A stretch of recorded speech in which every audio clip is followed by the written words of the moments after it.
नमस्कार, अमन study point पर आप लोगों का हार्दिक स्वागत है। दोस्तों, UP triple SC lower PCS की तैयारी हमारे चैनल पर नियमित रूप से आप लोगों को करवाई जा रही है और अभी तक आपको कुछ वीडियो मिले हैं। और जैसा कि मैंने आपको स्ट्रेटजी में बताया था कि मैं बीच बीच में आप लोगों का टेस्ट लेता रहूँगा, तो उसी को ध्यान में रखते हुए आज का जो हमारा वीडियो है ये जीएस के टेस्ट से संबंधित है। इसमें कुछ अति महत्वपूर्ण प्रश्न दिए गए हैं, इसको हम लोग जल्दी से देख लेते हैं। अगर अच्छा लगेगा तो हमारे चैनल को लाइक शेयर सब्सक्राइब करना मत भूलिएगा। तो हम लोग शुरुआत करते हैं। पहला प्रश्न है, भारत में हरित क्रांति लाने का श्रेय जाता है। और देखिए, एक बात, पहले प्रश्न शुरू करने से पहले मैं हर प्रश्न में आपको 2 से 3 सेकंड का टाइम दूंगा और वो 2-3 सेकंड का टाइम मैं ऐसे दूंगा कि मैं एक प्रश्न को कभी कभी 2-3 बार पढ़ देता हूं। तो ऐसे में आप लोग थोड़ा मैनेज करिए और आप लोग अपने आप से आंसर देने का प्रयास कीजिए। इससे आप लोगों की तैयारी और अच्छे ढंग से होगी। ठीक है, तो पहला प्रश्न है, भारत में हरित क्रांति लाने का श्रेय किसको जाता है? इसका सही जवाब ऑप्शन बी होगा, एमएस स्वामीनाथन को। देखिए, विश्व में हरित क्रांति के जनक नॉर्मन बोरलॉग को कहा जाता है, लेकिन भारत में जो हरित क्रांति के जनक हैं वो एमएस स्वामीनाथन हैं। इनको मैग्सेसे पुरस्कार भी मिला है और अभी हाल ही में पहला विश्व कृषि पुरस्कार एमएस स्वामीनाथन को ही दिया गया है। ठीक है, अगला है, निम्नलिखित कथनों का अध्ययन करिए और नीचे दिए गए कूट से सही उत्तर ज्ञात कीजिए। कथन में पढ़ रहा हूं, आप लोग इसका आंसर सोच के रखिएगा। पहला कथन है, चाय असम की मुख्य फसल है। दूसरा कथन है, कहवा तमिलनाडु की मुख्य फसल है। तीसरा कथन है, तंबाकू आंध्र प्रदेश में विस्तृत पैमाने पर उगाई जाती है। और चौथा कथन है, जूट छत्तीसगढ़ की मुख्य फसल है। आपको बताना है कि इन चारों में से कौन कौन सा कथन इसमें सही है, नीचे कूट दिया गया है। ठीक है, चलिए मैं इसका आंसर बता रहा हूं। इसका सही आंसर ऑप्शन बी होगा। इसमें पहला और तीसरा ये दोनों सही है, जबकि दूसरा और चौथा गलत है। क्यों गलत है? कहवा तमिलनाडु की नहीं, कहवा बल्कि कर्नाटक की मुख्य फसल है। सबसे ज्यादा कहवा का उत्पादन कर्नाटक में होता है। जूट छत्तीसगढ़ की मुख्य फसल नहीं है, जूट पश्चिम बंगाल की मुख्य फसल है, जबकि छत्तीसगढ़ की मुख्य फसल धान है। ठीक है, छत्तीसगढ़ की मुख्य फसल धान है। छत्तीसगढ़ में महानदी का जो बेसिन है उसको धान का कटोरा कहा जाता है, अर्थात वहां पर धान बड़े व्यापक पैमाने पर उगाया जाता है। चलिए, अगला प्रश्न है, कृषि लागत एवं मूल्य आयोग की स्थापना कब हुई थी? कृषि लागत एवं मूल्य आयोग की स्थापना 1985 में हुई थी। ऑप्शन सी सही होगा इसमें। अगला है, नाबार्ड एक ग्राम शीर्ष वित्तीय संस्था है जो बनी है। नाबार्ड, देखिए नाबार्ड की स्थापना 12 जुलाई 1982 को हुई थी। इसका हिंदी नाम है, पूरा नाम है राष्ट्रीय कृषि और ग्रामीण विकास बैंक। ठीक है, national bank for agriculture and rural development, NABARD, ये इसका हिंदी और इंग्लिश नाम है। ये एक शीर्ष वित्तीय संस्था है कृषि एवं ग्रामीण क्षेत्रों के विकास हेतु। ऑप्शन सी सही होगा। कृषि एवं ग्रामीण क्षेत्रों के विकास हेतु ऋण प्रदान करने की ये शीर्ष वित्तीय संस्था है नाबार्ड। इसका मुख्यालय कहाँ पर है? इसका मुख्यालय मुंबई में स्थित है। अगला है, प्रसिद्ध नौचंदी मेला हिंदू मुस्लिम भाईचारे का प्रतीक है। जहां देवी नौचंदी का मंदिर और बड़े मियाँ की मजार स्थित है, प्रतिवर्ष लगता है कहां पर? आपको बताना है कि नौचंदी मेला कहां पर लगता है। मोस्ट इंपॉर्टेंट प्रश्न है और बहुत ही आसान भी है। नौचंदी मेला प्रतिवर्ष मेरठ में लगता है, उत्तर प्रदेश के मेरठ जिले में। ऑप्शन सी सही होगा इसमें। अगला है, बिरहा लोक संगीत विशिष्टता है। बिरहा लोक संगीत, देखिए बिरहा लोक संगीत, बिरहा के जो जनक हैं विश्राम को माना जाता है। बिरहा के जनक विश्राम को माना जाता है। ये आजमगढ़ के, पूर्वी उत्तर प्रदेश के आजमगढ़ के निवासी थे, तो इसीलिए बिरहा लोक संगीत पूर्वी उत्तर प्रदेश का बहुत ही प्रसिद्ध लोक संगीत है। अगला है, वायुयान के टायरों को फुलाने के लिए उपयुक्त की जाने वाली गैस है या प्रयोग में लाई जाने वाली कौन सी गैस है? देखिए, वायुयान के टायरों में हवा भरने के लिए हीलियम का प्रयोग मुख्य रूप से किया जाता है। ऑप्शन बी इसमें सही होगा। अगला है, कच्ची चीनी को रंग विहीन करने के लिए चारकोल प्रयुक्त किया जाता है, उसका क्या नाम है? कच्ची चीनी को रंग विहीन करने के लिए मुख्य रूप से पशु चारकोल का प्रयोग किया जाता है। ऑप्शन बी इसमें सही होगा। अगला है, कोयले की किस्म जिसमें कार्बन की मात्रा न्यूनतम तथा अधिकतम नमी होती है कौन सी है? देखिए कोयले की 4 किस्म होती है, चारों यहाँ पर लिखी है। सबसे उच्च कोटि का कोयला एंथ्रेसाइट होता है, जिसमें कार्बन की सबसे ज्यादा मात्रा होती है, और इसमें कार्बन की मात्रा लगभग लगभग 90% होती है, किसमें, एंथ्रासाइट में। इसके बाद दूसरा किस्म का कोयला बिटुमिनस होता है। बिटुमिनस में कार्बन की मात्रा लगभग लगभग 70 से 85% होती है। तीसरी किस्म का कोयला लिग्नाइट है, इसमें कार्बन की मात्रा लगभग लगभग 60 से 70% होती है। और सबसे निम्न कोटि का कोयला पीट कोयला होता है, जिसमें कार्बन की मात्रा चारों किस्म के कोयले में सबसे कम होती है, लगभग 35 से 40% इसमें कार्बन पाया जाता है। तो इसमें कौन सा ऑप्शन सही होगा? ऑप्शन ए सही होगा। पीट किस्म के कोयले में कार्बन की मात्रा न्यूनतम तथा अधिकतम नमी होती है। अगला है डायलिसिस का संबंध निम्न में से किस अंग के रोग से है? डायलिसिस देखिए खून के शुद्धिकरण की प्रक्रिया को डायलिसिस कहते हैं, और यह मुख्य रूप से वृक्क या गुर्दे में होता है। ऑप्शन बी सही होगा, वृक्क। अगला है डॉक्टरों द्वारा प्रयुक्त किया जाने वाला स्टेथोस्कोप जिस सिद्धांत पर कार्य करता है वह कौन सा है? डॉक्टर जो स्टेथोस्कोप लिए रहते हैं, जिसको हम लोग साधारण भाषा में आला कहते हैं, वो ध्वनि तरंगों के अध्यारोपण सिद्धांत पर कार्य करता है। अगला है सिंधु घाटी सभ्यता का कौन सा स्थल अब पाकिस्तान में है? सिंधु घाटी सभ्यता भारत की सबसे प्राचीन सभ्यता है, और इसका जो हड़प्पा स्थल है वो वर्तमान पाकिस्तान में है। ठीक है, हड़प्पा पाकिस्तान में है, जबकि कालीबंगा की वर्तमान स्थिति राजस्थान का हनुमानगढ़ जिला है।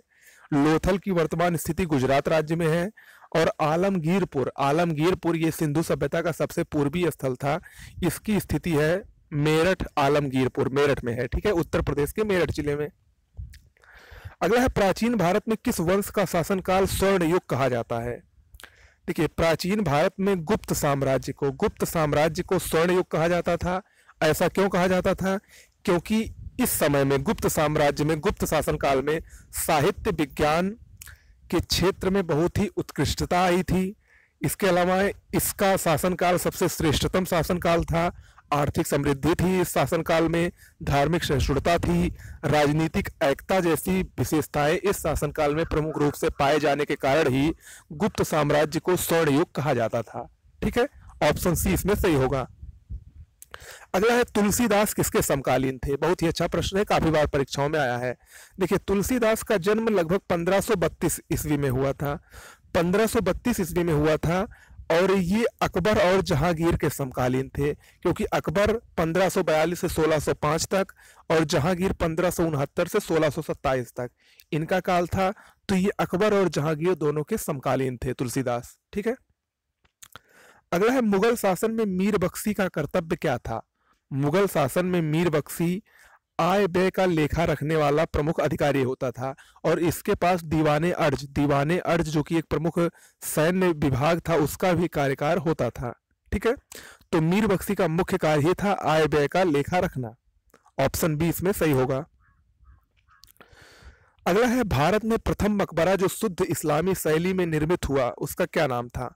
इसका सही जवाब होगा ऑप्शन बी। भारत में बलबन का मकबरा शुद्ध इस्लामी शैली में निर्मित भारत का प्रथम मकबरा है, और इसमें पहली बार असली मेहराब का प्रयोग हुआ है।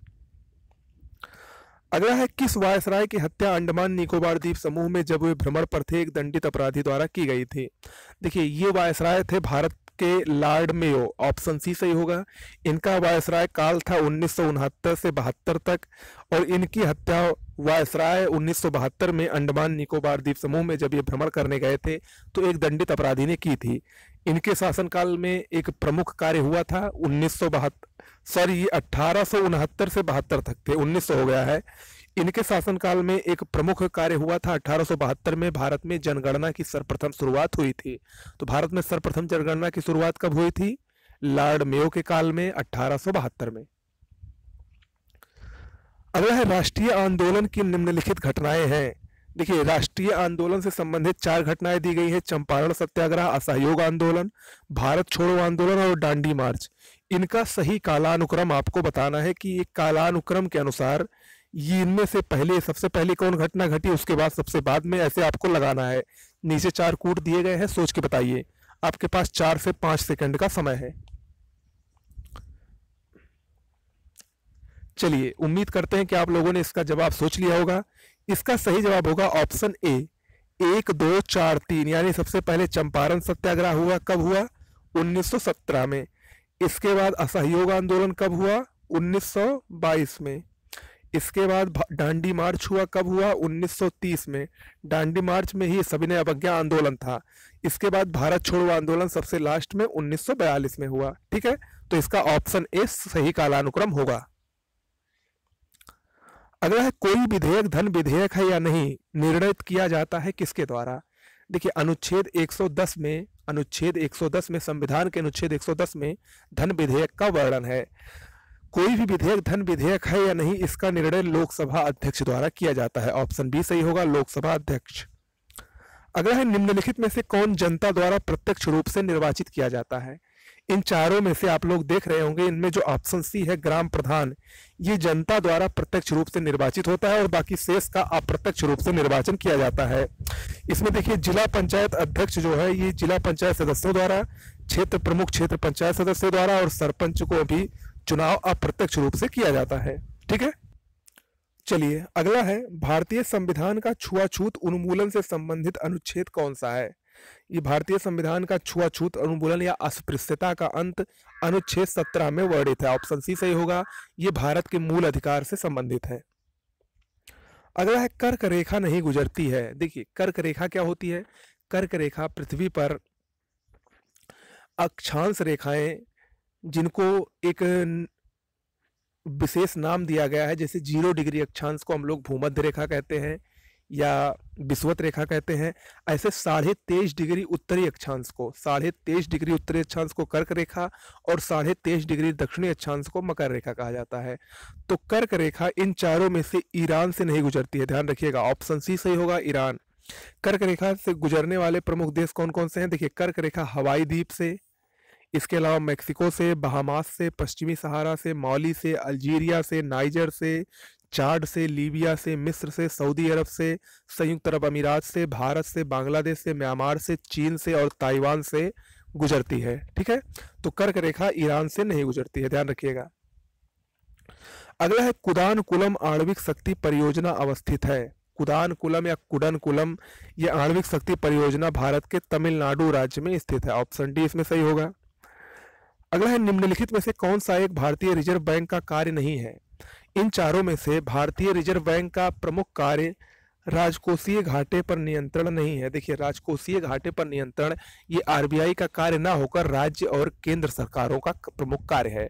राज्य और केंद्र सरकारें राजकोषीय घाटे पर नियंत्रण करने के लिए कुछ प्रमुख उपाय करती हैं। अगला है, नाफेड संबंधित है। नाफेड, देखिए नाफेड क्या होता है? नाफेड ये इसका हिंदी नाम है राष्ट्रीय कृषि सहकारी विपणन संघ। ये कृषि उत्पादों के विपणन से संबंधित एक संस्था है। इसका फुल फॉर्म होता है national agriculture cooperative marketing federation of India limited, NAFED. Hindi में राष्ट्रीय कृषि सहकारी विपणन संघ। ये कृषि उत्पादों को विपणन से संबंधित है। इसकी स्थापना 1987 में हुई थी। कब हुई थी? 1987 में हुई थी। ओके, तो ये हो गए कुछ आज के हमारे अति महत्वपूर्ण प्रश्न। बहुत ही महत्वपूर्ण हमारे द्वारा जो भी टॉपिक कराया जाएगा, देखिए अब तक जो लोग हमारे साथ जुड़े हैं वो लोग तो जान ही गए होंगे, मैं जो भी कुछ करा रहा हूँ सारे मोस्ट इंपॉर्टेंट है। मैं फालतू की चीज़ें नहीं पढ़ाता हूँ और चैनलों की तरह, क्योंकि मैं चाहता हूँ कि आप लोग जितना भी पढ़ें अच्छे से पढ़ें, और जितना भी मैं आपको समय आपका ज़्यादा नहीं ले रहा हूँ, 10-15 मिनट ले रहा हूँ, लेकिन मैं आपका जितना भी समय ले रहा हूँ वो आपका जाया नहीं जाए, बस मेरी यही सोच है। ठीक है, बस बाकी आप लोगों का अगर ऐसे ही सहयोग मिलता रहेगा तो मैं आगे आपको और भी अच्छी अच्छी चीज़ें प्रदान करूँगा। धन्यवाद, मिलते हैं अगले वीडियो में।